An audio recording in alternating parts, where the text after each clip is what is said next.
Hey there, hello. Welcome back to my discussion on plant assets. My goal is to discuss the accounting for natural resources and intangible assets in this pencast, and I want to start, interestingly enough, with an overview of the topic. I think it's good to begin our discussion with an overview of what we know about property, plant, and equipment, or plant assets. We've talked about the acquisition of those and how to record the usage of them when we talked about journal entries to set them up and to depreciate them. I'd like to look at those in comparison with natural resource accounting, and then compare that also with intangible assets. I like to start with an overview because, as you'll soon see, a lot of things are in common. First of all, let's start with plant assets. Remember, these are things that are used in operations, like property, plant, and equipment, building, machinery, and we depreciate them to show them being used up. And when we depreciate them, we make an entry that says depreciation expense and accumulated depreciation. And this entry shows that they're wearing out over time or through use. We looked at the accounting for them. We came up with acquisition costs. We also looked at how you calculated depreciation, and in that you needed cost and you needed salvage value, how much it would be worth at the end, and you needed to know its useful life to you. How long were you planning on using this asset? We learned 3 ways to write it off once you knew these facts. To depreciate it, we learned the straight line method. We learned units of production, abbreviating a little bit here, and we learned double declining balance as a method, a really fast method.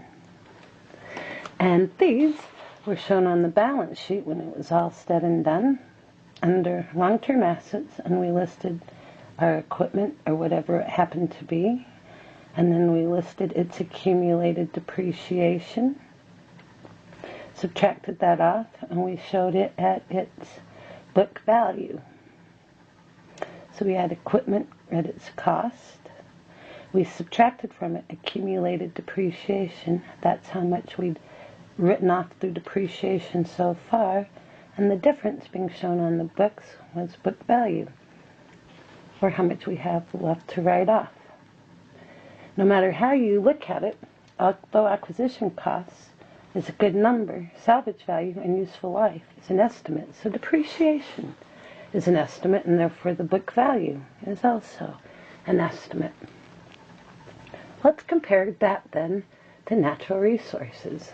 Natural resources are things that come from the earth and that we consume through operations. An example I'm going to use is an oil reserve. So we consume it through operations, and we don't depreciate it, we deplete it. And the entry that we're going to use to do that is similar to this entry. We're going to say depletion expense, and the contra account we'll use is called accumulated depletion. I better put an L on it so you can tell it's different from accumulated depreciation. So we don't depreciate it, we deplete it, but we make a similar entry.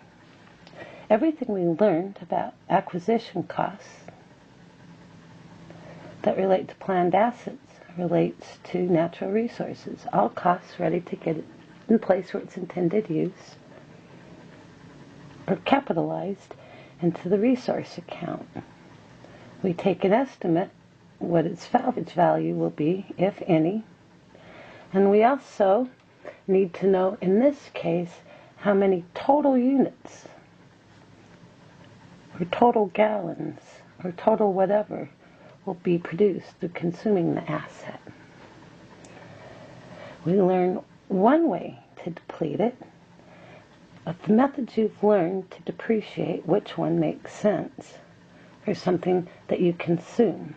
And hopefully, units of production come straight to mind, and we'll write it off as we consume the asset. And again, although we know the cost, the salvage value, and the total units we'll be able to produce are an estimate, so depletion is in and of itself an estimate. It's also shown on the balance sheet. And you would show, we said oil reserves for our example. You would show you have a natural resource called oil reserve and list its amount. You would say less accumulated depletion. That's how much you have depleted to date. And it would also be shown at book value. Another way of saying that's carrying value for both of them. Sometimes you'll hear that term used. Been accounting long enough to know there's more than one way to do things now. So natural resources are very much like plant assets. The biggest difference is we don't use them, we consume them, and we use units of production to deplete them. Let's move on to intangible assets. Intangible assets have no physical existence. So they don't exist at all, but they do have value to us. Things like patents, copyrights, and trademarks. And we don't depreciate them or deplete them. We amortize them, amortization expense. And the entry to write them off is not depreciation expense or depletion expense, but it's like that. It's amortization expense. And here's something interesting. Although you could go to an accumulated amortization account, generally we don't. Let's work with the patent. In this example, you would take the credit directly to the patent account. Now, we've been very particular about not doing that with plant assets, a matter of internal control and disclosure. They exist, so we put it in accumulated depreciation. And natural resources exist, so we put it in accumulated depreciation, accumulated depletion. But amortization or intangible assets don't exist. So we go directly to the account and write them off and show them on the balance sheet at their book value by showing just patents. Now everything we've talked about in acquisition costs applies.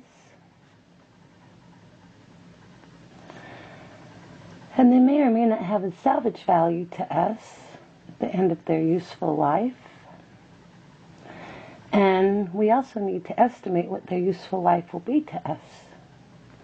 We have one way of amortizing them off, and unless you can show a reason to use something else, generally accepted accounting principles suggest you use straight line amortization.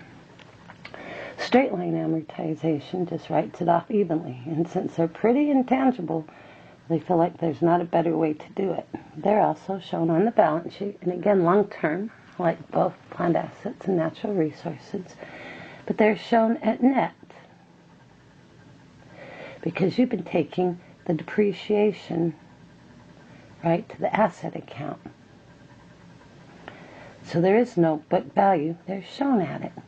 And you disclose the amount that you've written off for the period and to date in the notes to the financial statement. So that's our overview of where we're going to go with the topic of natural resources and intangible assets, I started by comparing the three categories. Let's let this pencast be short, and we'll do a separate one for natural resources and then a third one for intangible assets. Now that you have an idea of where we're going, thanks for joining me.